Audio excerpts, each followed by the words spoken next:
Alex Zoub, bonjour, merci d'être avec nous sur Intermédia. Bonjour, bonjour. Alex, vous êtes le metteur en scène de la pièce qui va se jouer dans quelques jours, Tous des malades. Est-ce que vous pouvez nous pitcher un petit peu l'histoire? Oui, ah bah oui, ça c'est pas très compliqué. Ça se passe dans une petite pharmacie bordelaise où tout va bien jusqu'à ce qu'il y ait une énorme tempête à l'extérieur et que tout le monde se retrouve coincé dans la pharmacie.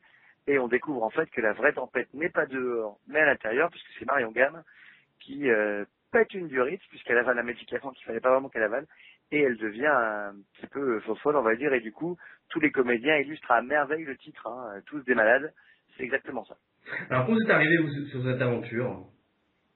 De façon assez classique en fait, hein. Comme d'habitude, on m'envoie assez fréquemment des textes pour que je les mette en scène. Et il se trouve que l'auteur Jean-Jacques Thibault m'a rencontré il y a maintenant 2 ans. Il m'a présenté tous ses textes. Il avait écrit plusieurs choses et j'ai flashé donc sur cette pièce de théâtre et sur la comédie musicale qu'on prépare aussi pour 2016 qui s'appelle Timéo. Et voilà, et j'ai flashé complètement sur cette pièce. Après, j'en ai parlé à Jérôme Fouché qui est à la fois mon agent et le producteur de la pièce.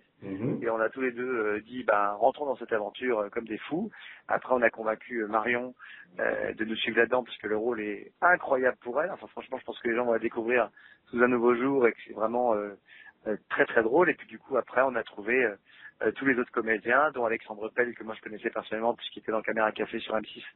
Et on se connaissait. On a pris Virginie, qui est la fille de Marion Gamme, Virginie Audieu, qui est la fille de Marion Gamme, parce que je me suis dit, si on part pour quelques années, c'est bien que Marion vive une aventure avec sa fille au théâtre, parce que c'est jamais arrivé, et que Virginie est une super comédienne, Sadrina, une autre super actrice que moi je connais très bien, et puis Jean Fornereau et Clément Corre, qui sont vraiment très très très drôles dans la pièce aussi. Alors justement, ce qui est marrant, c'est que donc on retrouve à l'affiche Marion Gamme de Scène de ménage, Alexandre Pell de Caméra Café, vous en tant que metteur en scène, c'est M6 sur scène. C'est sur scène. J'aurais pu prendre Stéphane Plaza d'ailleurs, mais il avait déjà trop de choses à faire. C'est pour ça que j'ai pas pris Stéphane et que j'ai pris Alex. Mais non, je plaisante pas, bien sûr.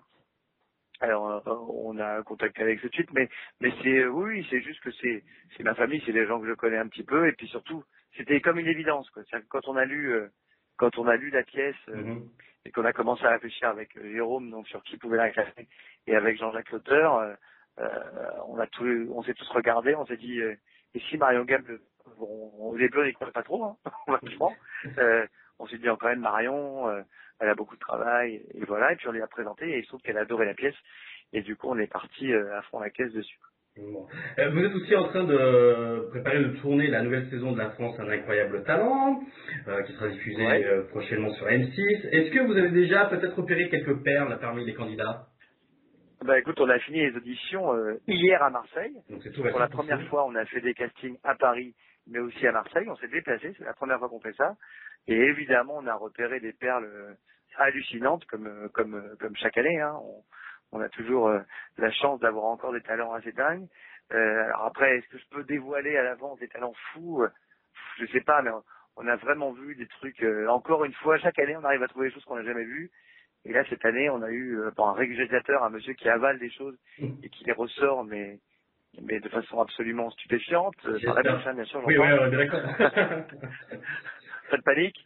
Voilà, petit. À Marseille, on a eu une prof qui chante de l'opéra de façon phénoménale. On a eu des danseurs incroyables encore.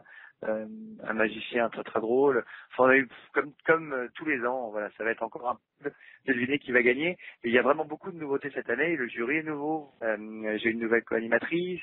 On a une nouveauté de mécanique qui s'appelle le Golden Buzzer, qui qualifie directement les gens pour la demi-finale. Enfin, il se passe vraiment plein de choses. Je pense objectivement que c'est vraisemblablement une des meilleures saisons qu'on ait faites. Donc c'est très très, franchement, c'est très surprenant. Et le jury va aussi étonner les gens parce que je pense que Laurie en jury, ça parlait pas à beaucoup de gens. Et quand vous allez la voir, vous allez vous dire, ah oui, quand même, elle envoie la petite. Puis cet été, vous avez enregistré aussi un nouveau jeu pour W9, Total Blackout. Oui. On a une date de diffusion parce qu'apparemment, pour l'instant, on n'a pas beaucoup d'informations qui sortent sur le jeu. Écoute, voilà, il faut qu'on le monte. Moi, je préfère que quand je fais quelque chose, ce soit bien monté. De Je comprends. préférence. Comment? Voilà. Mais je rigole bien sûr, hein, c'est de l'humour. Non, mais l'émission sera bien montée, donc ça prend un peu de temps. Et c'est très complexe parce qu'il se passe beaucoup de choses. C'est une émission où il y a des gens qui passent chacun leur tour dans le noir, donc c'était très très long de tournage, il y a beaucoup de dérochages à faire, mais ça devra arriver, je pense, très très bientôt. Je vais pas vous en dire plus parce que moi-même je ne sais pas, Oui, d'accord. mais normalement c'était prévu pour que ce soit aux alentours de la rentrée. Bon. Donc nous sommes quand même encore aux alentours de la rentrée. Je pense que d'ici peu de temps, on devrait savoir quand c'est. Mais en tout cas, c'était hyper drôle à faire, donc j'espère que ce sera hyper drôle à regarder. On saura bientôt. Eh ben, on espère, je pense d'ailleurs savoir que comme candidat, il y a un certain Alexandre Pell. Exactement, bah oui, j'en ai profité. Hein. Voilà. Je me suis dit, on était en pleine répète déjà. J'ai dit bon Alex, viens, on fait une émission avec des gens de la maison M6. Je trouvais ça rigolo qu'ils soient dedans, surtout que pour l'avoir tous les jours en répétition, on ne peut pas dire hein, que la qualité première d'Alex, outre son extraordinaire jeu de comédien, il a quelques difficultés à maîtriser son corps. Voilà. C'est vrai, Et, je confirme. et donc, évidemment, plonger dans le noir, ça nous a valu quelques séances assez inoubliables. Bon, on a hâte de voir ça. Alex Good, merci beaucoup. Et puis la première, je crois, c'est le 4 octobre pour Tous des malades. Alors, on commence le 2 octobre Ah, à Clichy-sous-Bois. D'accord. Le 2 octobre à Clichy-sous-Bois, le 3 octobre aux alentours de Paris, alors je sais plus exactement où, je vais regarder sur le site. Ouais. C'est affiché sur le site depuis aujourd'hui, tousdesmalades.com, et le 4 octobre, effectivement, on est à Pulignan, dans la région lyonnaise. Bah, merci beaucoup, on va faire tout un tour de France. On a beaucoup de dates de prévues. On va voyager partout avant, je pense, d'arriver à Paris un petit peu plus tard. Bon. Alex Good, merci beaucoup. À très bientôt. Merci à vous et à bientôt. À bientôt. Au revoir.